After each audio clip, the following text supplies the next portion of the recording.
or Mage.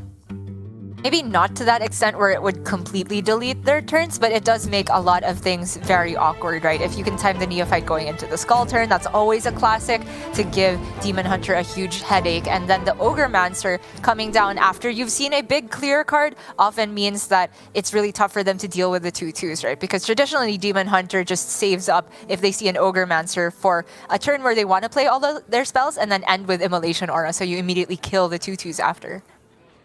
Pretty spicy hand here for Alan. Athletic Studies and Stage Dive, one of the first things you learn is that those are usually just keeps in the mulligan, even though they kind of don't initially seem like it, just very, very strong a lot of the time in the early game. But Cult Neophyte and Ogremancer, that's technically the two tech cards, I guess you could call it, for this matchup, which is fairly strong. Wow, it's a full keep. I mean, wow. You made some very good points about those being the two tech cards, and I'd imagine Alan put them in the deck in the first place for matchups such as this, even though I was saying it's not necessarily as effective as versus Mage and Token Druid. These cards are still net positives. And then Athletic Studies, Stage Dive are generally always kept for the Rush Warrior in order to make sure they have resources and faster curves going into the turns where he's not playing the tech cards. I like that we're getting to see a different angle of Alan's room here. It kind of looks a little bit more like a set design from Blade Runner 2049 than it does an actual room that one might live in. But I like it. It adds to the air of elusiveness that we have surrounding Alan. It honestly looks more like a hotel room. I don't know, but he's been in it pretty much every week that he's been on stream, so I'm not going to speculate too much about Alan's living situation at the moment. I will speculate about his game plan here, because if he likes, there's just a coin 4-into-4 curve. The Stonewall Anchorman not necessarily going to get rush value, but the Sword Eater does get a body on board that's not dead to just I-beam. He can start swinging the weapon if he likes, and just lead into a pretty clean Ogremancer into what I believe will be the Skull turn from Shaxy. Yeah, it's pretty clean in terms of how things shape out. I will say I was definitely tempted by the Stage Dive, because if you hit either the Bumper Cult or the Crab Rider, it was looking pretty good. Even Rakara, you could have coined out and still been in a decent spot. It was really just the whiff of hitting either Runthak or Samuro where things got very, very shaky and you just ended up completely passing your turn. And so because of that potential fail factor, I'm fully online with Alan's line to just coin it out here. Is met with not what you would like to see, with Shaxy clearing the board, setting up for that skull as well. Just a very clean curve for Shaxy.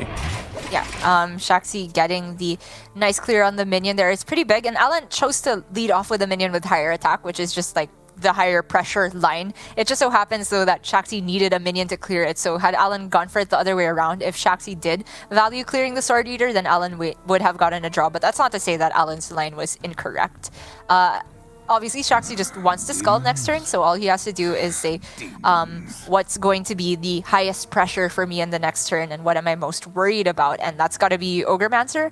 But even then, playing one spell into that, I think is not the end of the world. He's got I-Beam and Moarg to deal with on the next turn, and you know what? With the Il'gynoth drawn and not locking in skulls, I think he might be hitting lethal sometime soon. Yeah, it's very possible. He would be, you know, it would be nice, of course, to hit a cheaper Moarg that he could still go for, or cheaper Arcanist, cheaper Fellscream Blast. But like you say, the combo very much going to be at the top of Shaxy's mind in the next few turns. Interesting to see the tempo Moarg, though, that he's going for. You'd have to imagine that he's already envisaging his next two turns are going to be Skull, I-Beam Skull, which... honestly, even if Ogremancer had been played here, which Alan decides not to go for, you could still argue that it was correct to just go Skull, I-Beam Skull. Very true. The Tempo Morg, I'd have to assume, is like if there was the Ogremancer, for example, if Alan doesn't kill off the Moarg, then he could go Skull and then use the Moarg to trade the 2/2s. It just seems very tangential. I think the bigger aspect is just trying to get some board presence while he is going for these somewhat slow turns of Skull into Skull. And if the Moarg ends up eating 5 damage from Alan, that's a big win, I think, because he doesn't need both of these. Still a Philosophy in the deck, still the second natural Moarg as well. Yeah, I think some amount of concern for hand space as well, even though there's a good chance you'll be able to dump your 0 mana cards off of the Skull. If you are going to be going Skull into Skull 2 turns in a row, hand space always a concern. Alan, though, still feeling the effects of this play of going for the stage dive instead. Oh, no. I feel like, okay, sorry, I was a bit worried about disconnect issues because the arrow was just sat there for a long time and Alan looked completely frozen, but never mind. Things are fine. Maybe not fine for Alan because he has seen the skull now. The Morgs were not discounted, but 2 spell damage minions discounted. How much does this I-beam do next turn? Quite a lot. I think Shaxy's going to need, apologies, at least one more turn. Even though the Raging Fell Screamer effectively acts as like a coin because you can get down a Moog for 1 mana instead of 2. Banking that mana, I think, is still just a little bit more potent. But now Alan getting the payoff of the Ogremancer, buffing it up last turn, playing it now significantly harder to clear at this point. Wait, sorry. Next turn, I think Shaxy just has lethal because he can bank the mana with Raging Fell Screamer now. He can play 3 spell damage minions and 2 Moargs and an I-beam. So that's plus 4 spell damage on the I-beam, which is 8, and then double, which is 32. That sounds right to me. So it's just Raging Fell Screamer and pass this turn. He's never dead to this board. However, there's Cult Neophyte to potentially worry about. That doesn't matter though, right? The I-beam will still cost 1. Demons.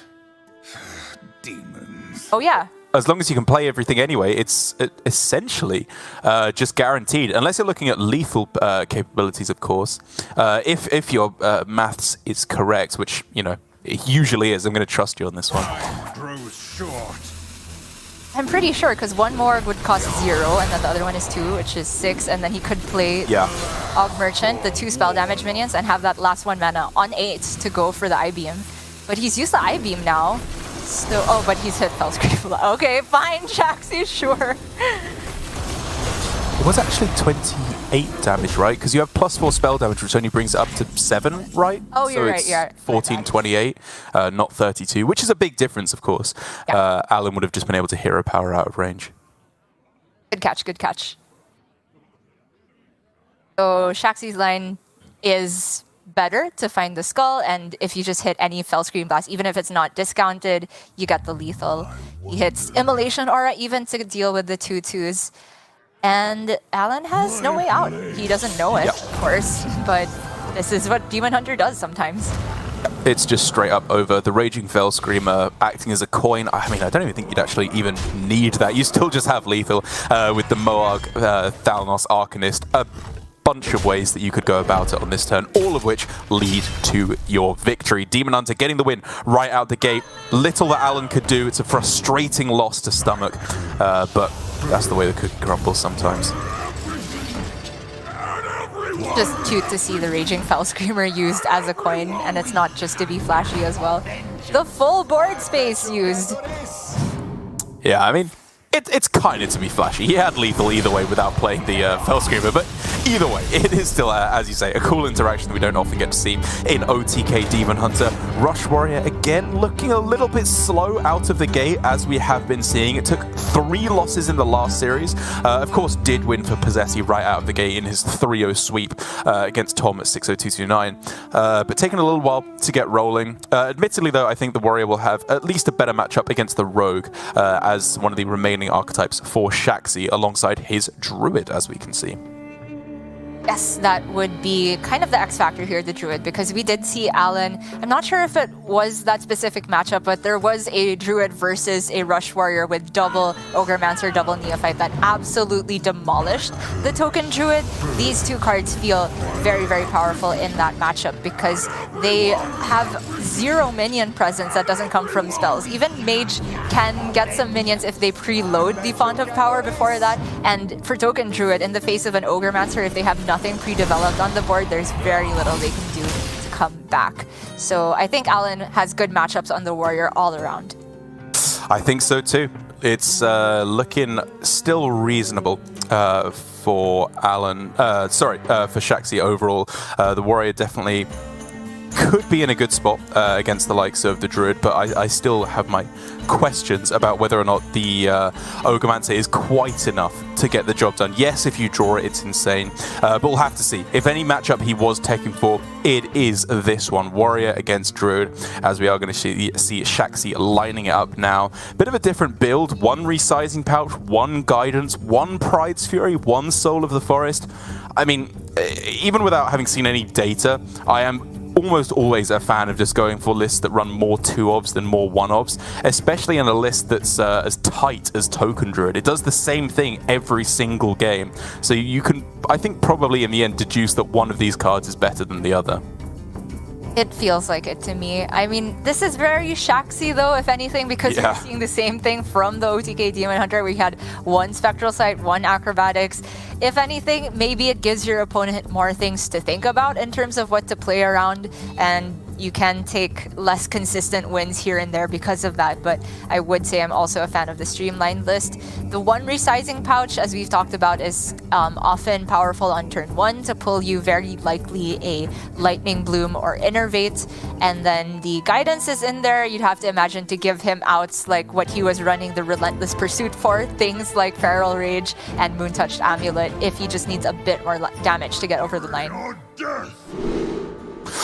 Ooh, coming out of the gate swinging though for Shaxy, because if we were going to talk about the power of Ogremancer, obviously the kind of unspoken factor about it so far is it's a 5-drop, and 5 mana is pretty far through the game for a Token Druid to be progressing. So if you can get a hand like this that doesn't rely on a Glowfly Swarm later on, you can just get underneath the Ogremancer before it can do any kind of powerful plays.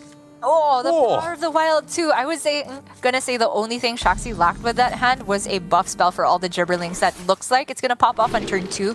For Alan, he had an interesting mulligan as well, because all the 2-drops were, like, at least we're thinking about against Token Druid, because they're all just able to come down on board early and not get immediately blown up. But oh no, the Innervate happens turn 1. This is so gross, Derek. I can't. Absolutely illegal. And I guess you don't even go Power of the Wild here, you just go Thorn Growth, because there's literally nothing that can kill your board this early. I agree. Even with an Athletic Studies, the most that can die is 1 minion. So Shaxy's greeting it out, and it's just correct. Risky Skipper, come back! No. You are not allowed to say that. We never want to see Risky Skipper again. But for Alan, yep, dropping the well played. I mean, you don't concede at this point because you want to fight it out, but he knows that he just got hit by one of those Druid hands that it is very, very difficult to beat. Bones just keep moving. He got hit by a train, and the train is not in intensive care.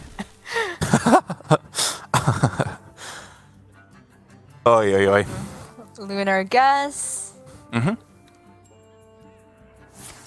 Yep, the one thing that you're the Parade Leader, because if he kills the bumper card, then the tokens will get buffed by the Parade Leader if it's left on board. Yeah, exactly. The one thing that he is afraid of is that if that Samuro was in hand at the start, because obviously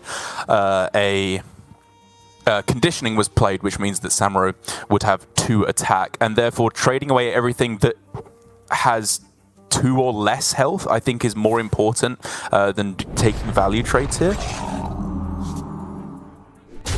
He disagrees. True. Yeah, I think I would have liked to have seen that also. It's literally only 2 attack Samuro that he's scared of at this point, so. Woof! Very fast game, very unenjoyable one, I would wager, for Alan as well. As Shaxy so far, my goodness, he is just getting the goods. Skull into skull as Demon Hunter, gibbling on turn 1 for a full board as Druid.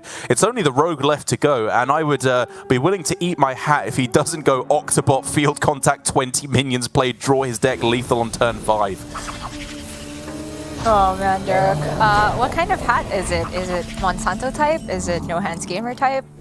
No, it's actually the Hearthstone branded snapback that they send me. I'm not really a hat person, but I still appreciate it. Keep them coming. It doesn't sound delicious. It sounds like you're eating a collector's item. But so I really just hope that doesn't happen, essentially, in this next series, especially for Alan's sake, because he just did not get to play Hearthstone those first 2 games, let's be honest. Shaxy, however, on the Miracle Rogue, we did see a very cool mirror a while ago between Alutamu and Lambi series. Cool in the sense that it played out very differently than how you might expect for the player that won did not have to go for a field contact turn at any point. But cool in the sense that Miracle Rogue can go in these many different directions in order to take the victory. And I think Alan still has a shot here, at the very least with the Warrior. That's a good matchup, and the Mirror, of course, 50-50. If anything, I think it's the Mage that struggles. Yeah, the Mage definitely will be the weak spot, I agree, with Alan in this series. I mean, it's still 3 games in a row that you have to win, but I'm not going to call it over yet. We've seen plenty of reverse sweeps, of course, in Hearthstone Grandmasters. Respectable start, though, for Shaxy. Probably just looking at keeping 1 Foxy Fraud, but he doesn't even like the look of that. Just full mulling for the power cards, Octobot, and field contact. And as I stare somewhat cautiously at my hat across the room, this is not looking all too good for Shaxy now. Man, Alan is such a multitasker. Jamming, playing some Hearthstone, and looks to be eating dinner as well. Efficient with his time, this one. Awkward opening hand for Shaxy because there's 3 cards that want to be comboed out, but you don't really want to use the coin on any of them because it doesn't develop pressure. But Alan's just hit a nice curve now. The Cult Neophyte on curve against Miracle Rogue tends to be pretty powerful if they don't have exactly Octobot to play. True, but the Kazakus is the kind of card that potentially can smooth out your curve alone. We're seeing double One Thief here in the end, and Fireball often is a premium card, one of the best cards that you can find in the matchup against Warrior, because that little bit of extra burn is often all that is needed to get over the finish line if you can't win board hard enough. But I think given how far behind Shaxy is on board at the start of this game, that Fireball more likely to be used as inefficient removal. Yeah, a bit unfortunate how it panned out, but I do agree with you. Yeah, that's an insane draw for Alan. I think that's definitely coming down this turn. When Rogue does get to win this unfavorable matchup, I agree that it tends to be in the form of getting on board super quickly before things like Samuro can come down, or taking advantage of a slow Ringmaster Watley turn before conditioning comes down, and then you can bank that early damage you got by just drawing hard to Wicked Stab and generating things like Fireball, and kind of closing out the game by the point you've lost board. This doesn't seem like one of those instances, though, to the point where Shaxy's coining Secret Passage instead of going for Kazakus. You'd have to imagine looking for Prize Plunderers, ways to clean this up. If that last card could be Brain Freeze or Prize Plunderer, then we would be looking at a decent kind of hand. As it currently stands, though, I think it's just got to be Man-Crick. The alternative of Octobot and Orc Merchant, yes, it goes a little bit wider. But I feel like it just doesn't achieve that much. I mean, the other Octobot just goes onto the... Sorry, the other Orc Merchant, if he's playing it, just goes onto the Octobot again, right? Right. I guess maybe he's just hoping for the Octobot to go off and just call it a day, like go off on his previous hand. It's super ambitious, but I don't know. I did like the look of Man-Crick better, if only to challenge the board that he sees right now. Yeah, it challenges the board, and also just, you know, you're losing this game. You need to be optimistic, and maybe Man-Crick in the next couple of cards, Man-Crick and Rage, sorry, could be the win condition for you. But he's going optimistic in a different way, hoping that the Octobot can actually proc here, which, as it currently looks, yeah, okay, it's going to get the activation. What can Shaxy do with that benefit that he has afforded himself now, however? Not that much, it turns out. The Kazakus going from 4 to 3 is not super relevant unless he really wants to play the 1-cost Golem at this point. But I guess it was a good spot for Shaxy to know that the Octobot is relatively safe here because there's no Tent Trashers in Alan's list. It just doesn't do that much, even if it does activate, is the problem though. This whole hand is, it's not cheap minions, it's, you know, Wicked Stab, which is awkward, Swindle is too slow, no field contact in hand. Yeah, it's just one of those very Shaxy plays where it's like, it's cool in the sense that this is a lateral way of thinking. It takes advantage of something with Alan's deck building that again, it's hard to clear off the Octobot even this late into the game. But the overall game plan and net benefit to Shaxy is still questionable. And it turns out he is just going to go for the Kazakas. And I mean, once you see those options, you have to feel close to conceding Rush and Freeze too. It buys you some time, but it does little more than that, as I think he's going to be hard-pressed to find a board clear strong enough, potent enough to fight back against all this relentless pressure. Alan, again, just dominated the game right from the get-go and showing zero sign of slowing down. Yep, just tit for tat, because he got absolutely demolished in a similar fashion last game. Maybe not as early as turn 1, but there was little Shaxy could do in this situation. Shout out to our wonderful observers for immediately hovering the golems every time. It's very useful. Yeah, appreciate that one big time. Warrior out of the way now, finally for Alan, the third time he queued it up in a row and just able to get the win. Similarly to Lambie, who also went 0-2 with his Warrior until he faced it into the Rogue, where it was finally able to take the win. Rush Warrior definitely looking... you know, I don't want to say poor, because Demon Hunter and Druid did get the absolute nutty draws, but it felt a little fair in the last few games. It's not doing anything especially broken so far. Like, even this game, just played minions on curve, and that was enough to get the win because Shaxy didn't get any kind of a reasonable hand. And so heading into the next game, it is going to be that Mage GM that we were talking about against the Rogue. And... you were saying, I think, that you feel it's probably the weakest matchup left over against Rogue. Do you think that means it's unfavored against Rogue now at this point? I do think so. Yeah, I mean, I think to even have a chance at winning the matchup, the Mage needs to hit turn 3 or earlier flow. Any later than that, it feels super hard to win. And even if you do hit the flow, it's still not guaranteed, because again, you still need to have card draw after the flow. And it's because the Rogue can just do so much more efficient things with their mana than the Mage if they haven't gotten the discounts, right? The way Mage's removal works is if they position poorly against Combustion, you might get several minions killed, but if not, the best you can do one turn is usually a Pexus Blast into a minion, and oftentimes it's overcommitted damage, and then the Rogue has played 3 or 4 minions in one turn, and you're still losing to that incremental chip damage. And then the Rogue's burn, even though it's less total than Mage's burn, if they got that minion damage in the early game, they don't need the entire Alex Tenwu combo. It can just be 2 Wicked Stabs plus Alex, and that can all come down relatively soon because of Octobot. Yeah, Mage kind of needs, what was the card called that was running Gunther Mage? Volcanic Potion? Is that what it was called? The 2 damage AoE? Like, that card was sick and would actually be premium in Spell Mage at the moment. You can generate a Prison Observer, that's kind of close, but that's true. You can also take advantage of that with the efficient Octobot sometimes. And it turns out Shaxy is also just running Ogremaster in his Rogue. Again, a very Shaxy tech. And that's going to be pretty problematic on average for Alan if he doesn't have exactly Devolving Missiles. However, he does have Deck of Lunacy. I mean, Ogremaster is annoying. It's a turn 5 play when you don't have the coin, though. That feels like a very optimistic keep for Shaxy when he had no other early game plays.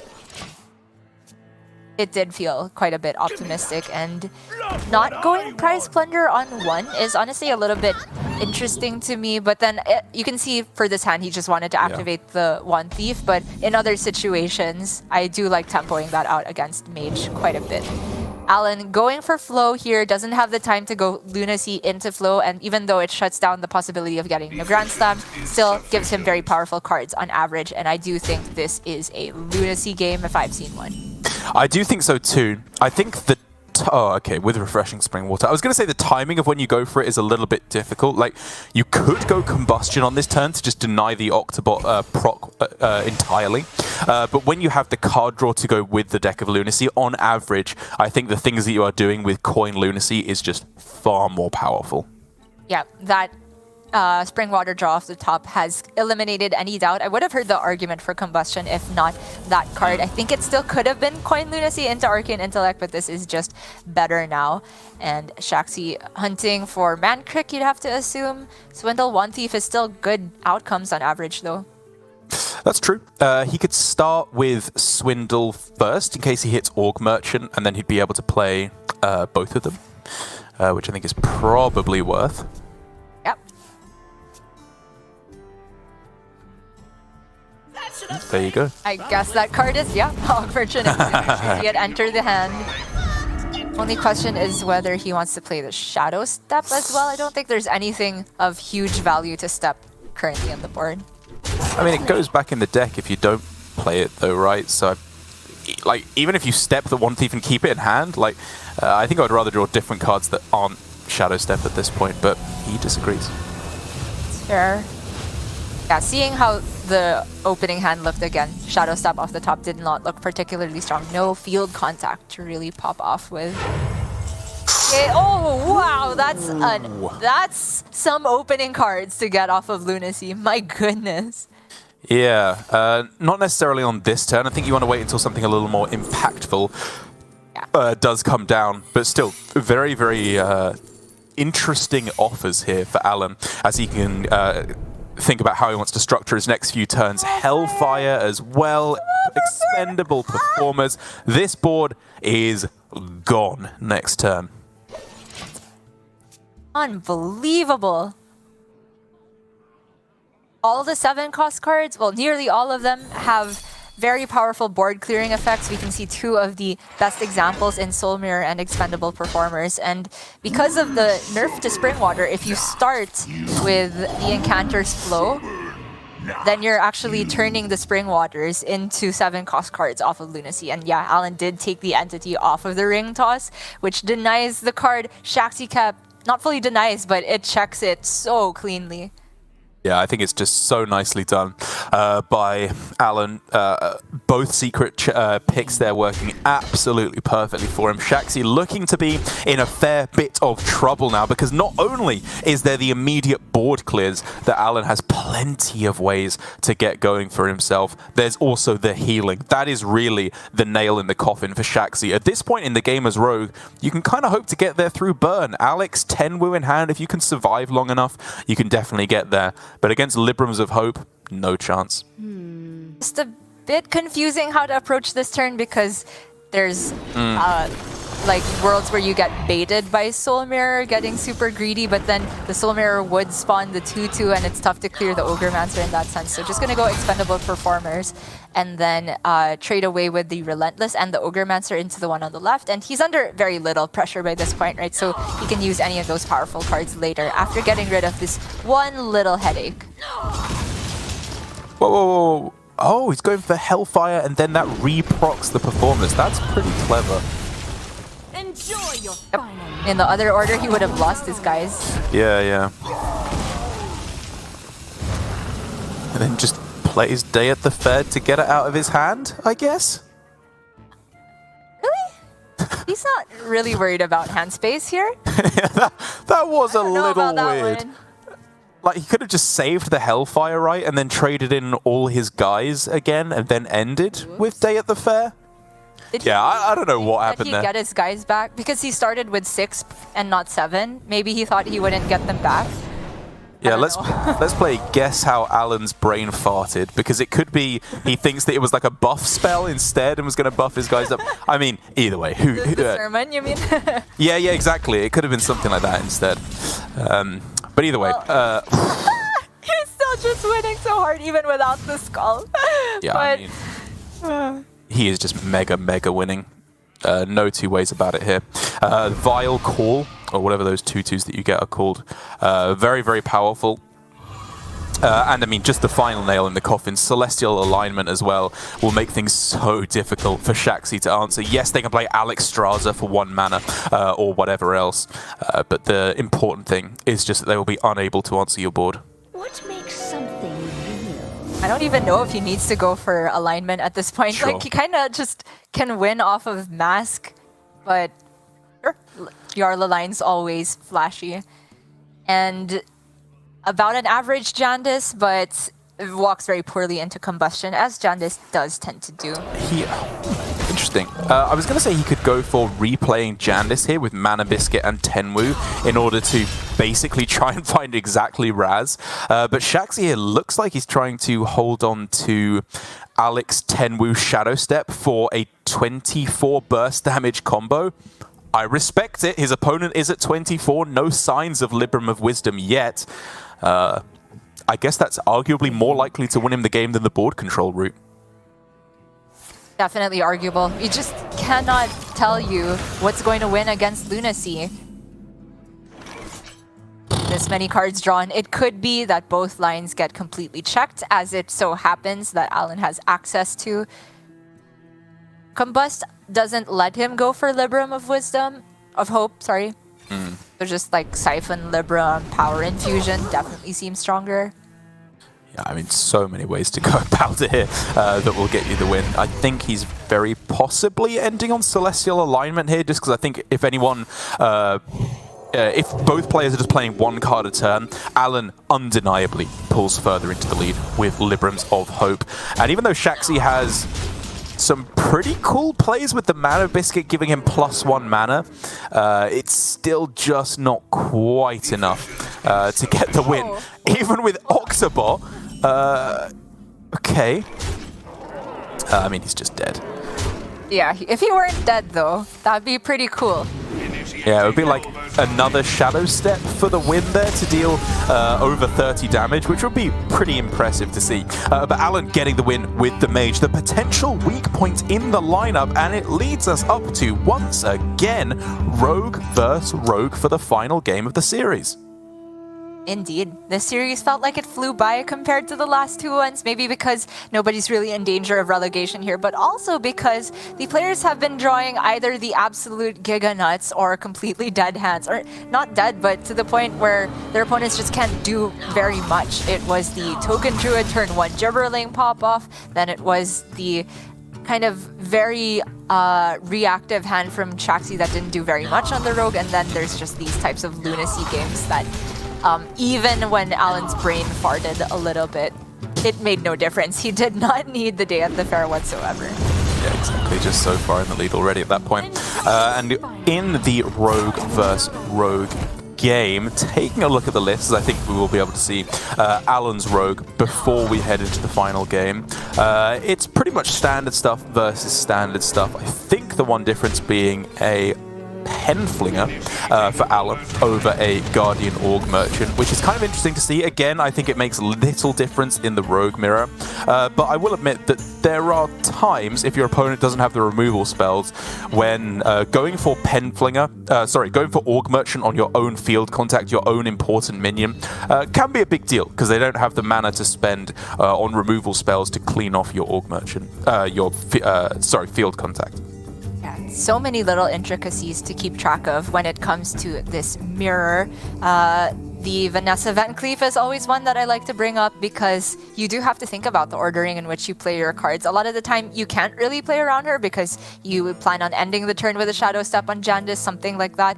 But when it's possible, if you can, for example, play a Prize Plunder and you don't have to get all the max damage on it and fit in a different card at the end of the turn, that's often ideal.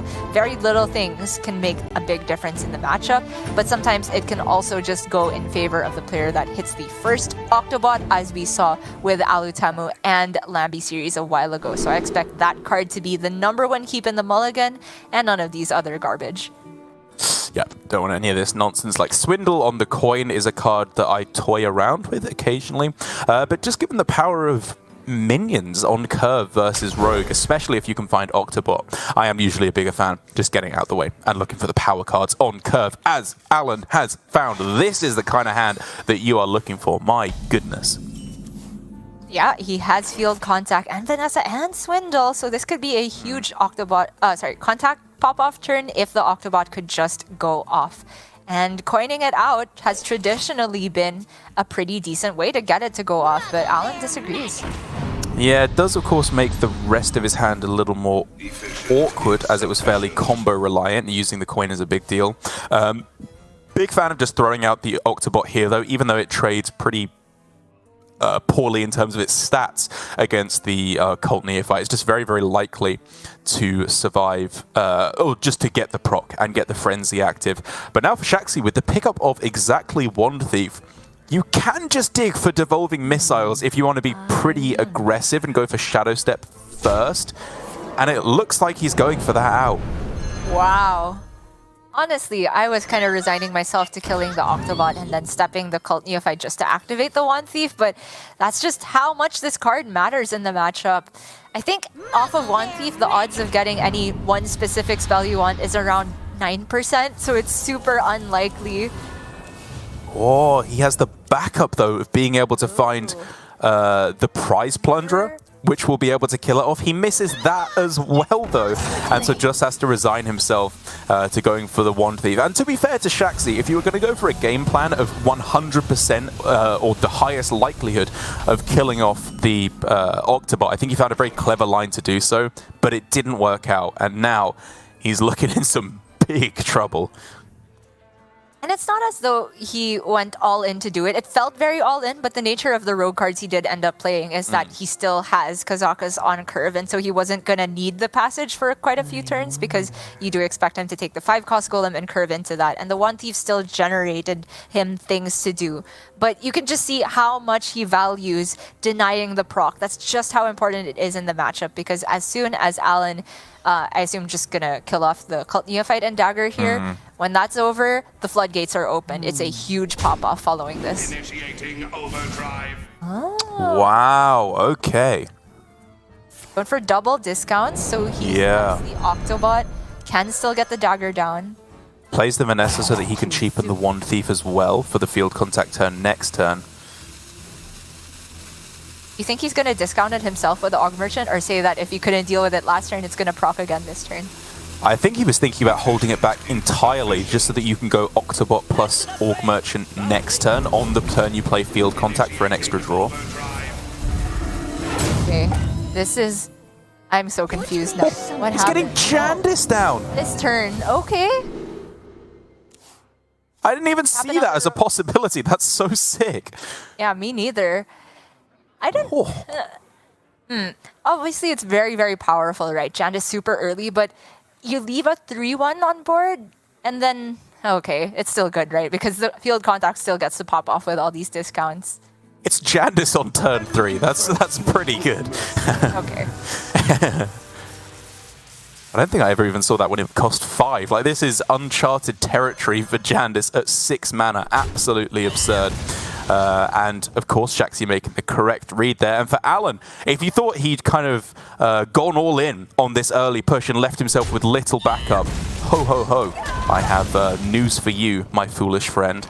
That I'm making up in my head, because he has plenty of follow-up here. Swindle for 0 mana, Vanessa for 0 mana. What on earth can Shaxy do to fight back against this absurdity?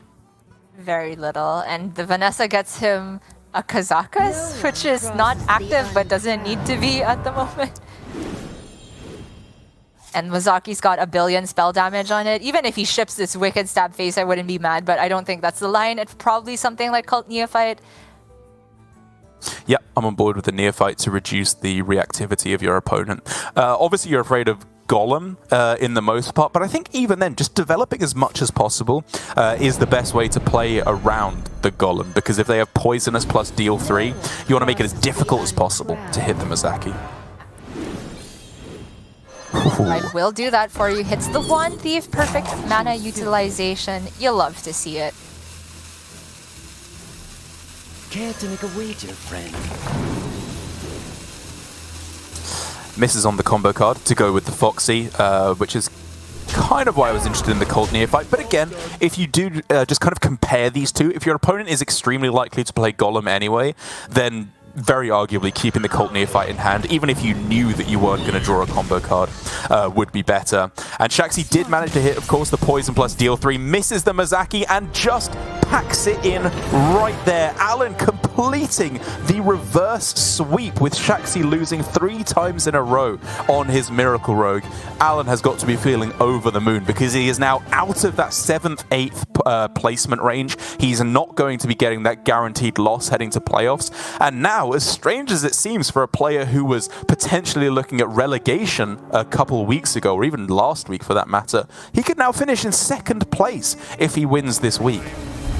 That's just insane stuff. I mean, This went by in the blink of an eye. It was a reverse sweep. It was a full 5-game series, but I've seen singular games in Europe last longer than this entire series.